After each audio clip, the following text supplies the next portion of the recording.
A waitress, an arrogant millionaire, and a grand piano. What began as a cruel attempt to humiliate her transformed into a moment that left the entire room speechless and shattered egos. You won't believe how she turned the tables with nothing but her sheer talent.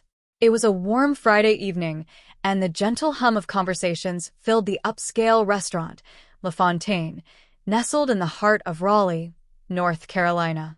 The clinking of glasses, the soft footsteps of servers, and the faint jazz notes from the corner piano created an air of refined indulgence. Deborah, a 25-year-old waitress with a calm demeanor and a spark of determination in her eyes, moved deftly between tables, balancing plates and smiles. To most, she was just another face in uniform, but beneath that exterior was a dream far larger than the grand dining room itself. Deborah's true passion wasn't waiting tables, it was music. From a young age, the piano had been her sanctuary, a place where she could pour out her emotions, joy, sorrow, and every unspoken thought. But as inspiring as her dreams were, they didn't pay the bills. Working long hours at La Fontaine was her way of saving up for the music academy she had always dreamed of attending. Few people knew about her talent, aside from her coworkers who occasionally caught her sneaking moments on the old upright piano in the back during breaks. That evening, as the dinner rush eased, the door swung open, and in walked Leonard Grayson. His reputation preceded him. A wealthy entrepreneur known for his arrogance and love of spectacle, Leonard made his presence felt the moment he stepped in. Flanked by a polished entourage, he exuded an air of superiority that could make even the most seasoned staff uneasy. Deborah noticed the knowing glances exchanged among her colleagues. Leonard wasn't just a challenging customer, he thrived on making others uncomfortable. Yet for Deborah, he was simply another table to serve. But this wouldn't be an ordinary evening. As Leonard scanned the room, his eyes landed on Deborah. Something about her caught his attention, and with a slight smirk, he seemed to make a decision. Deborah felt his gaze but shrugged it off, staying focused on her tasks. However, Leonard wasn't about to let her go unnoticed.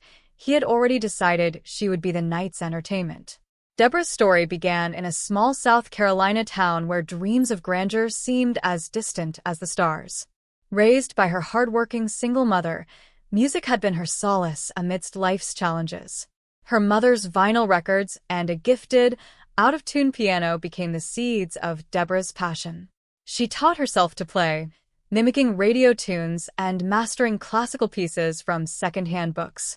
Despite her talent, financial struggles had forced her to put her dreams on hold. Scholarships fell through, and family responsibilities took precedence. Moving to Raleigh and taking a job at La Fontaine was a practical choice, but it also offered her comfort, knowing the grand piano stood in the corner, waiting for her touch. That night, Leonard's table became the center of the room's attention. Loud jokes, boastful tales, and sharp comments were his performance. When Deborah approached with a tray, Leonard's gaze narrowed. "Tell me, Deborah," he said, reading her name tag, "what do you do when you're not serving plates?" "Surely someone like you has dreams." Caught off guard, Deborah hesitated. She replied softly, "I play piano sometimes." Leonard's smirk widened. "A pianist? How fascinating. Why don't you give us a little performance?" Her heart raced. "Oh, I couldn't," she replied nervously, hoping to avoid further attention. "Nonsense," Leonard boomed, gesturing to the corner piano. "Show us what you've got. Surely, you're not afraid of a little audience." The room fell silent, all eyes on Deborah. The weight of expectation and judgment hung heavy in the air. She wanted to refuse, but Leonard's mocking tone challenged her. Her mother's words echoed in her mind. "Never let anyone make you feel small." "Fine," Deborah said quietly, steadying herself. As she approached the piano, the room held its breath.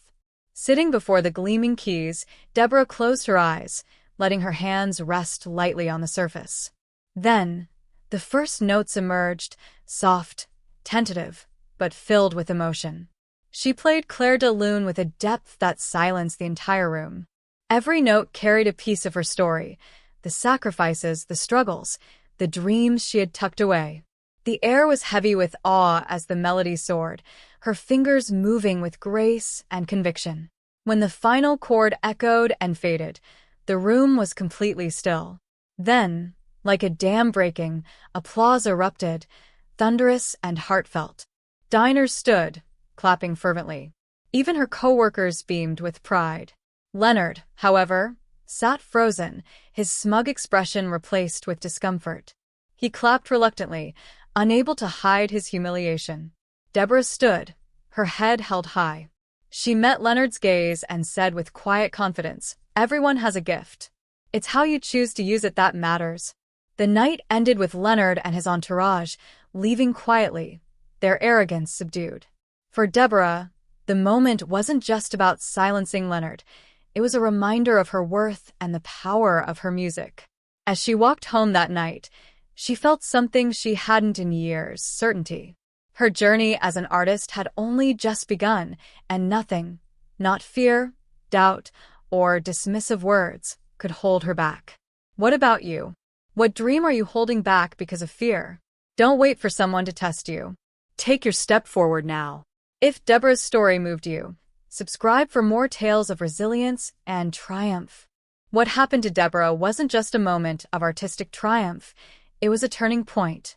It wasn't about proving her worth to Leonard or anyone else. It was about finally standing tall in her truth.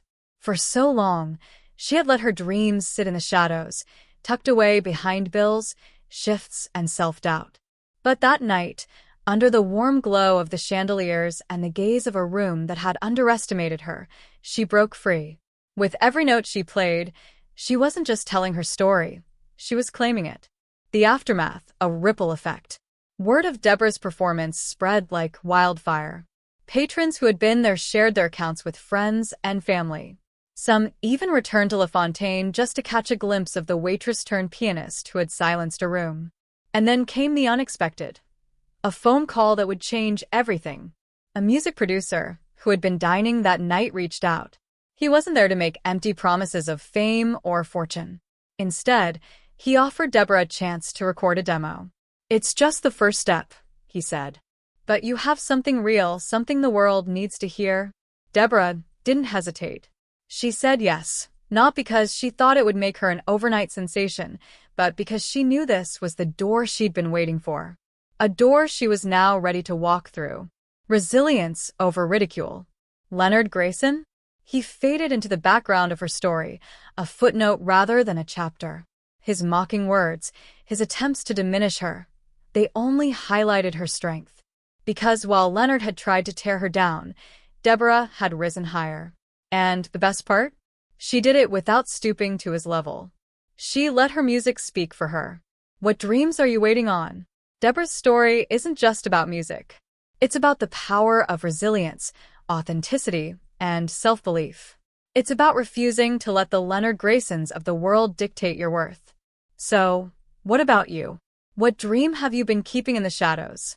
What passion have you been too afraid to pursue? Take a page from Deborah's book. Don't wait for someone else to challenge you. Step forward now. The world may not know your name yet, but it will.